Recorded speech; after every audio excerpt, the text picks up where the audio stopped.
बिस्मिल्लाहिर्रहमानिर्रहीम। अस्सलाम वालेकुम। अल्लाह ताला से दुआ है कि सबके लिए बहुत बहुत आसानियाँ पैदा कर दे।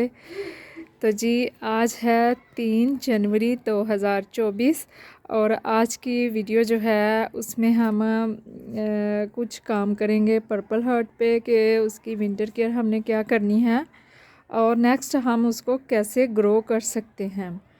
तो चलते हैं अपने प्लांट्स की तरफ। पहले अपने प्लांट्स की कंडीशन देखते हैं कि कैसी है।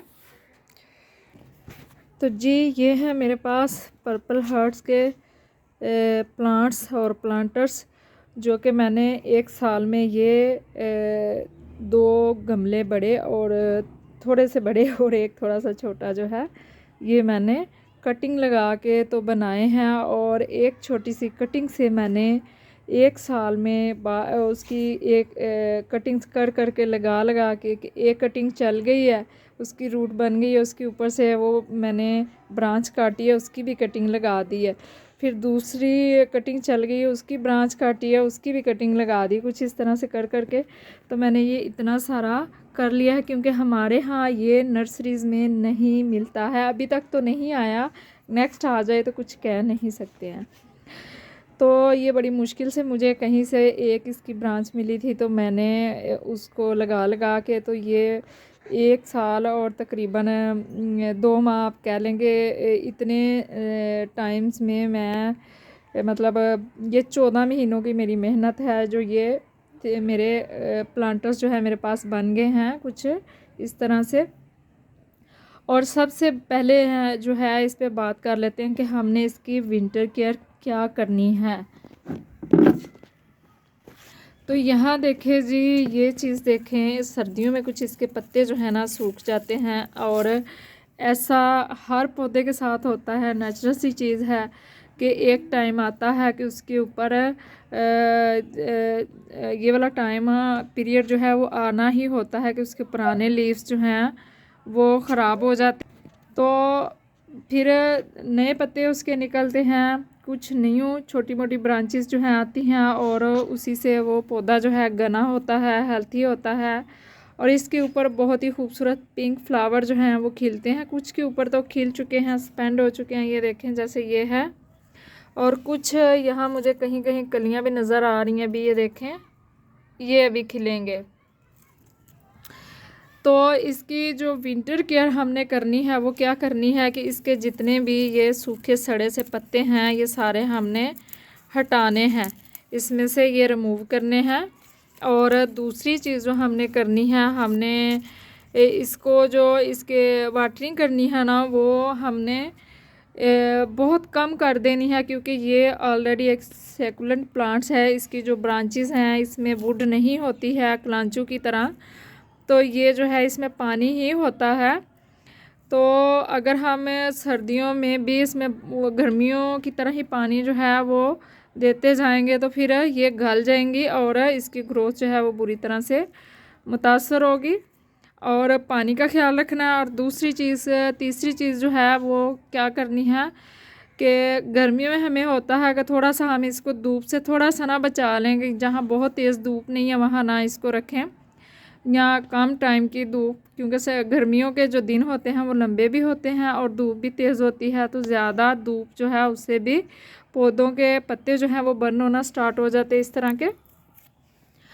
तो अभी चूँकि सर्दियां हैं तो धूप तो वैसे ही नहीं निकलती है, अगर थोड़ी बहुत धूप आ जाए तो फिर कोशिश करनी है कि इसको ऐसे एरिया में रखें जहाँ जो है सूरज की चंद किरणें इसके ऊपर पड़ जाएं। तो कलर जो है इसका थोड़ा सा कुछ इस तरह का डल सा हो जाता है और गर्द इसके ऊपर बहुत जम जाती है। और चाहें आप तो आप टिशू लेके इसको साफ़ कर सकते हैं या आप इसको धो भी सकते हैं। इस तरह से भी कुछ आप टिशू ले लें साफ़, उसको गीला कर लें थोड़ा सा, तो इससे भी इसकी जो है काफ़ी अच्छी सफाई हो जाएगी। लेकिन अगर आपके पास बहुत ज़्यादा प्लांट है तो टिशू से या सॉफ्ट कोई कपड़ा लेके उससे साफ़ करना तो मुश्किल हो जाएगा। तो बेस्ट है कि आप एक दफ़ा इसको कर लें, शावर से वॉश कर लें ताकि इसकी जो गर्द है पत्तों की वो थोड़ी सी कम हो जाए। तो ये काम जो है वो हम बाद में कर लेंगे। और पत्ते रिमूव करने हैं और उसके बाद पानी का ख्याल रखना है और लोकेशन का जो है वो आपने ख्याल बहुत अच्छे से रखना है कि इसको हमने ऐसी जगह रखना है जहाँ पे कम से कम दिन की अच्छी खासी ब्राइट लाइट इसके ऊपर ज़रूर आए, अगर धूप नहीं भी है तो तब भी ऐसा हो। और दूसरी चीज़ जो हमने करनी है कि इसमें जो लिक्विड फर्टिलाइज़र है वो आपने डालना है, तो वो कौन सा डालना है या कितना डालना है। तो इस टाइम में जो है पौधों की ग्रोथ जो है वो बिल्कुल रुकी हुई होती है, तो नीड भी उसी हिसाब से इनको होती है पानी की, खाद की। तो आप इसमें कोई भी लिक्विड फर्टिलाइज़र या सॉलिड को इस तरह का कुछ भी ना डालें, बस आप इसको रहने दें ऐसे ही। थोड़ा सा मौसम चेंज होगा तो लगे आपको कि इसकी अब जो है वो ग्रोथ फिर से अगेन जो है स्टार्ट हो रही है, तो फिर आप इसमें थोड़ा सा कर दें, फर्टिलाइज़ कर दें इसको। गोबर की पुरानी खाद मैं तो ज़्यादातर वहीं अच्छा समझती हूँ, या पत्तों की कंपोस्ट जो है वो अच्छी होती है। तो इसके अलावा आप इसमें अगर फ्लावर्स पे है आपका प्लांट तो फिर आप इसमें डीएपी के कुछ दाने जो हैं 2-4 हफ्ते 10 दिन के बाद कर दें। तो इस टाइम में हमारे कुछ जो है ना प्लांट, ये ब्रांचेस लगी हुई हैं इसकी, ये बिल्कुल एक पौधा नहीं है, ये बहुत सारी इसमें कटिंग्स लगी हुई हैं। तो उससे फिर वो नीचे कुछ रूट से डेवलप हुआ है और कुछ ऊपर ब्रांचेस से हुआ है, तो ये हमारा घना हो गया है। यहाँ ये देखें, ये बहुत गौर से देखें तो ये देखें यहाँ से इसकी ये ब्रांच निकल रही है, एक ये निकल रही है, ये देखें, ये देखिए एक यहाँ से ये निकल, तो ये रूट से भी मल्टीप्लाई होता है। और इसके अलावा आपने करना क्या है इसको, कि अगर आप इसको दोबारा लगाना चाहते थे तो इसकी थोड़ी सी आप कटिंग जो है वो ले लें, लेकिन सबसे पहले मैं इसकी सफाई करती हूँ, इसके पत्ते जो हैं वो रिमूव करती हूँ और कटिंग्स इसकी बाद में हम निकालते हैं। तो जी ये सारे देखें, ये इसके सूखे सड़े जो लीव्स थे वो हमने निकाल दिए हैं। अब हमने करना क्या है कि ये जो इसकी ब्रांचेस हैं ये बहुत लंबी लंबी सी हो रही हैं, तो देखने में तो ये हमें लग रहा है कि ये बस ये सूख जाएंगी, ख़राब हो जाएंगी, लेकिन ऐसा कुछ नहीं होता।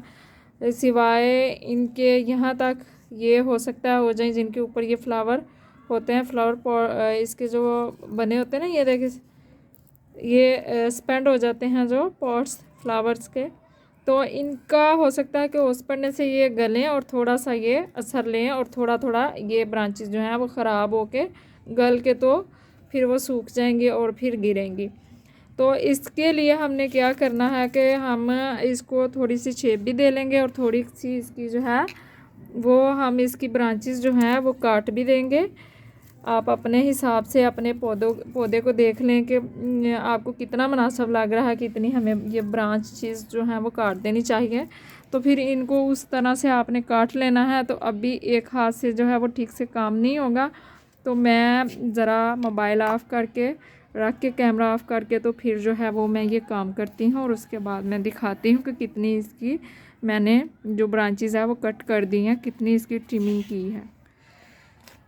तो जी पत्ते निकालने के बाद और इसकी कटिंग करने के बाद जो है मैंने कर दिया है कि थोड़ी सी इसकी शेप भी आ जाए और जो है नेक्स्ट इसकी ग्रोथ भी उतनी अच्छी होगी अगर हम इसकी थोड़ी बहुत ट्रिमिंग कटिंग वगैरह कर देंगे। तो मैंने इसको अच्छे से जो है वो वॉश कर दिया है, लेकिन वॉश आपने तभी करना है कि जब आपको लगे कि ये बहुत ज़्यादा गंदा हो गया है, इसके ऊपर बहुत डस्ट आ गई है। और वैसे भी ये इतना आसानी से जो इसकी डस्ट है ना वो नहीं उतरती है हमसे, क्योंकि इसके ये देखें ये हल्के हल्के से बाल से होते हैं, रुई सी होती है इसके ऊपर, इसके पत्तों के ऊपर। तो आपने ये नहीं करना कि हर दूसरे दिन आप इसको ले जाएं जी नलके के नीचे, हम इसको टूटी खोली और चलें जी बस इसको वॉश करने लग गए। एक बात याद रखें, जब भी हमारे पौधों के ऊपर इंसेक्ट्स आते हैं ना तो उस टाइम में आते हैं जब हम इस तरह से ऊपर से ऐसे करके तो शावर करते हैं, पानी ऊपर से डालते हैं, उसके टॉप से डालते हैं, तो पत्तों के ऊपर फूलों के ऊपर डालते हैं, तो फिर जो है वो कीड़े ज़्यादा आते हैं और पौधा हमारा ख़राब होता है। और इसी चीज़ को देख लें कि जब बारिशों का मौसम होता है जुलाई और अगस्त का, तो उस टाइम में कितने ज़्यादा इंसेक्ट्स आते हैं हमारे पौधों के ऊपर। तो उसकी रीज़न यही होती है को पानी जो है पौधों के ऊपर, उसकी ब्रांचेस के ऊपर, पत्तों के ऊपर, फूलों के ऊपर लग रहा होता है, तो पौधे जो हैं ख़राब होते हैं। तो बस कभी आपको लगे कि ये बहुत ज़्यादा गंदे हो गए हैं तो फिर आप इनको वॉश कर लें, नहीं तो आप इसको इतना ज़्यादा वॉश नहीं करना आपने। तो इसको भी मैंने कर दिया है वॉश। और अब हम इसको लोकेशन भी बता दी कि कहाँ रखना है। और खाद जो है हम अभी इसको नहीं देंगे, अभी ये सर्दी का थोड़ा सा मौसम जाएगा तो फिर हम इसमें कोई भी खाद जो है वो डाल देंगे। और ये चीज़ देख के पत्ते सूख रहे हैं, टहनियाँ लटकी हुई हैं, तो ये नहीं आपने सोचना कि हमारा पौधा ख़राब हो रहा है।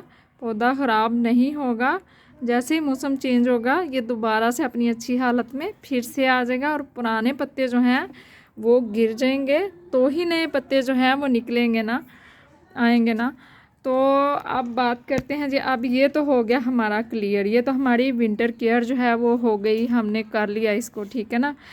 तो उसके बाद हमने देखना है कि हमने नेक्स्ट इसको लगाना है तो कैसे लगा सकते हैं। इसके सीड मुझे नहीं पता बनते हैं नहीं बनते, मैंने कभी नहीं देखे हैं या देखने की कोशिश नहीं की है कि जब फूल स्पेंड हो जाते हैं तो क्या उनके जो होते हैं, ये देखें यहाँ इसमें सीड वगैरह होते हैं या नहीं होते हैं, या लगाने की कभी सोचा नहीं है इस चीज़ का, क्योंकि ये कटिंग से बहुत आसानी से ग्रो हो जाता है।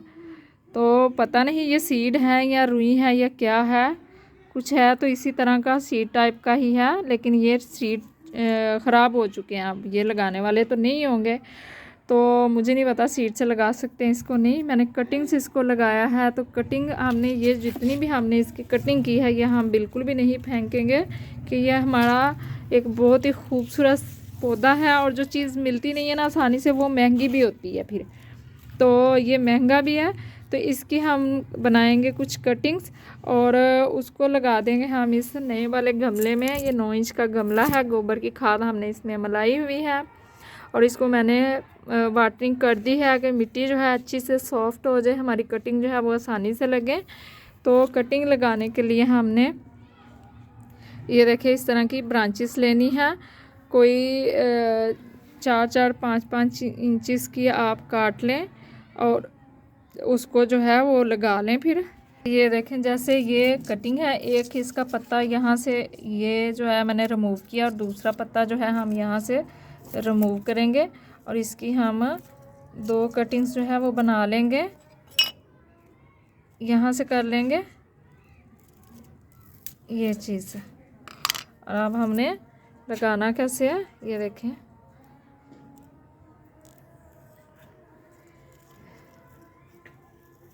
ये तो ये देखिए ये हमारी 2 कटिंग्स लग जाएंगी, एक लगाने से 2 हो जाएंगी।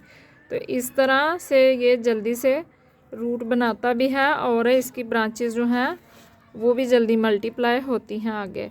तो दूसरी जो है ये देखें,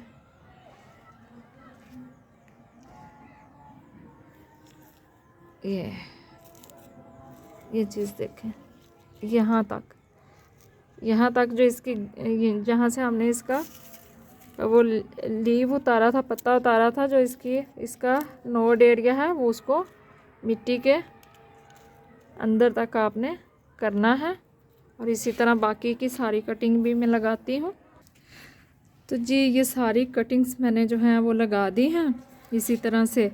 और ये जो इसके पत्ते हैं इसको आप कंपोस्ट में डाल सकते हैं। और जितने भी हमारे सेकुलेंट्स प्लांट्स होते हैं ना जिनमें पानी बहुत ज़्यादा होता है, तो वो उनकी कंपोस्ट जो ना उन प्लांट्स के जो लीव्स होते हैं उनकी कंपोस्ट बहुत अच्छी बनती है, वो बड़ी जल्दी जो है वो डीकम्पोज होते हैं।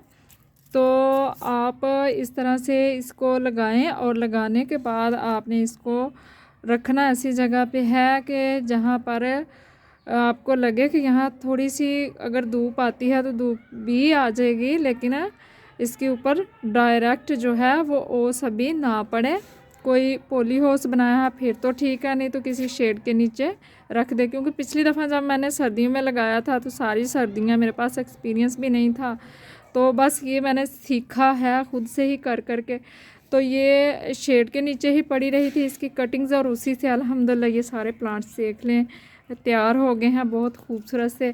और इंशाल्लाह हो सकता है जब अगला साल आए, नेक्स्ट 2025 जब आए, तो मेरे पास इससे ज़्यादा इसके जो है प्लांटर्स बन जाएं, और इस तरीके से आप भी लगाएं, और अपने दोस्तों में या जिन लोगों को शौक़ है उनको भी फिर आप दे सकते हैं इस तरह से लगा के। तो इसको लगाना बहुत ही आसान है, तो आप एक दफ़ा इसको लगाएं, बार बार इसकी कटिंग्स लगाएं और मज़ीद इसके प्लांटर जो हैं अपने रेडी करते जाएं। तो जी ये थी हमारी आज की वीडियो। उम्मीद करती हूँ कि कुछ ना कुछ आप इस वीडियो से ज़रूर सीखेंगे, और अगर आपको लगता है कि मैंने अच्छा काम किया है तो प्लीज़ हमारे चैनल को सब्सक्राइब कर दें जिन लोगों ने अभी तक नहीं किया, और वीडियो को लाइक और शेयर कर दें, और हमें दुआ में याद रखिएगा जी। अल्लाह हाफिज़, फ़ी अमानिल्लाह।